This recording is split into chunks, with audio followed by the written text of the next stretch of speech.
helping the effort to have something good happen last night. Peter mentioned this earlier. And we talked a lot about it on Tuesday and Wednesday, and justifiably so. Donovan Smith holding on virtually every play. The only plays he didn't hold on Monday night were the ones where Tom Brady got the ball out before Donovan Smith could hold someone, including, Peter, I don't know if you saw this, one of the all-time great holds, called or uncalled, in league history, a reverse bear hug, almost a suplex. Do we have that? Watch this, Peter, if you haven't seen it. I have never seen anything that blatant. Look at that. He holds him for 4 seconds, and it looks like he's trying to lift him off the ground. And it wasn't called. And it wasn't called. So he held and he held and he held, and he held on the play that became the touchdown, both the one that was called back, where they called it, and then he held again on the one that was the touchdown that won the game. Fast forward to Thursday night, 16-3, same circumstance, 2 drives needed.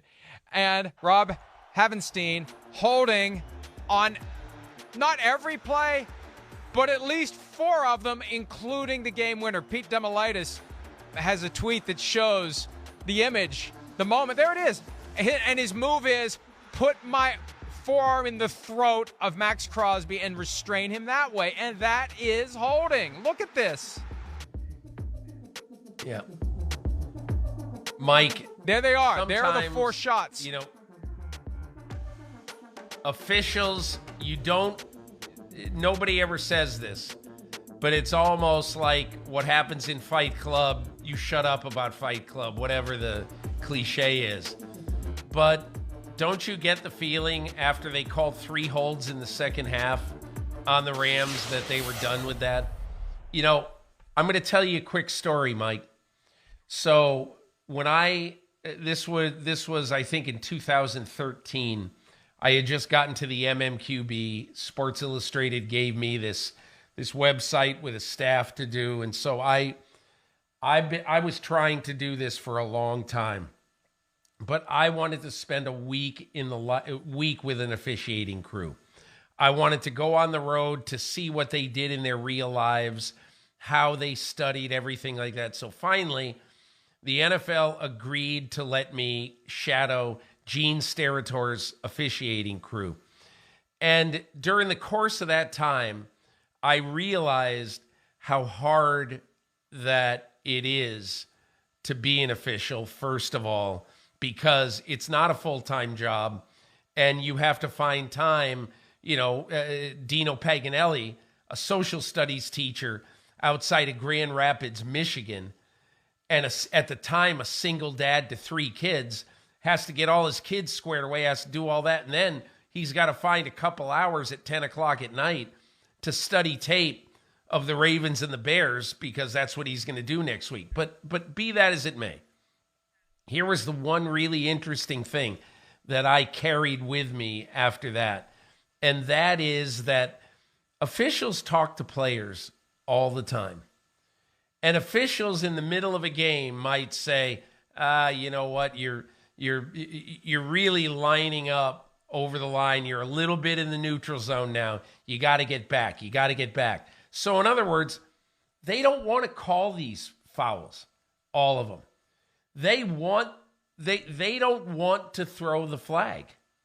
So I was thinking of that last night, and watching last night on Twitter after the game, when you saw all these plays that really looked, the screen grabs that really look like holds on Maxx Crosby. And you just say to yourself, you know, the officials really don't want to call a hold on every play. They just don't. And I'm not saying they'll get graded down for this. I don't know. But I do think that this is one of those times where, I wouldn't be surprised if either the head linesman, side judge, whoever, would have said to Rob Havenstein, hey, listen, you are holding, and you got to stop it, or I'm throwing a flag on every play. You know, or to go tell Sean McVay, hey, tell your right tackle he's holding on every play. Now, I don't know if that happened, and maybe it was too late in the game that they didn't do it, but that kind of stuff happens, Mike, because these officials don't want to throw flags on every play. Well, and look, I look at it this way. The explanation for what happened last night and on Monday night is either incompetence or conscious or subconscious intent. And I don't think there's ever been a Tim Donaghy problem in the NFL. If there has been, we're not aware of it, and I don't think there ever will be, because I think it's too hard for one official to control the outcome of a game. There's too many moving parts. There's too many elements. It's too hard to do. But, Peter, I think at some level they may be influenced by the fact that the NFL sticks out its chest over how many close games there are. You see those 7 from Sunday emails that the NFL sends out every week with all the statistical significant achievements. And the first item every week is how this year has had the most close games of any season in league history. The most games that are within one score in the fourth quarter. The most games with comebacks. How many comebacks have we had? Double-digit comebacks. And they're rooting for that. So I almost feel like it starts from a place of, let's let them see if they can make it interesting. And before they know it, it's gotten pretty damn interesting. Now, that doesn't excuse letting it go on the game-winning throw each of the last 2 games when it happens. So, Peter, I don't know what it is. And it may be, the Legion of Boom did this in 2013. They held receivers on every play because they knew they weren't going to call it on every play. And it worked. And the bottom line is, it worked for the Bucs on Monday, and it worked for the Rams on Thursday. And you mentioned how the talking happens. This is the point Chris made on Tuesday. Very astute. The team that's on the wrong side of it had better be yelling and screaming and shouting that it's happening. That's one way to get the flags out. Maxx Crosby needs to be after every play throwing his arms in the air. Josh McDaniels needs to be out on the field saying, he's choking him. What are you guys doing to shame them into it in real time?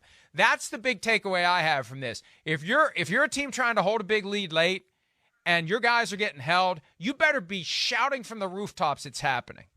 Hi, it's Mike Florio. Thanks for watching PFT on YouTube. Hit subscribe for the latest news and analysis from Pro Football Talk.